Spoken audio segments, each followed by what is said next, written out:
siêu phẩm tựa sơn hướng thủy, trung tâm yên lũng, An Khánh, mặt hồ lộng gió, kinh doanh đắc địa, đáng sống bậc nhất khu vực. Vị trí kim cương, nằm tại lõi trung tâm văn hóa An Khánh, đường trước nhà rộng thênh thang, ống tô tránh nhau chạy vòng quanh, tầm nhìn triệu đô view trực diện hồ điều hòa, không gian sống xanh mát, phong thủy cực vượng cho gia chủ, thiết kế tối ưu, nhà 4 tầng hiện đại, mặt tiền lớn cực thoáng, công năng, 3 phòng ngủ master rộng rãi, ánh sáng ngập tràn, tiện ích vàng để xem nhà kính 1 km hội tụ, đủ hệ thống trường học liên cấp 1, 2,3, kết nối, chỉ mất 10 phút, 4 km,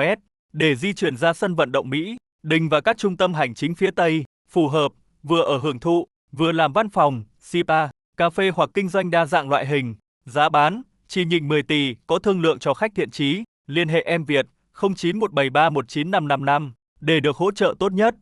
With all my heart, I need every word.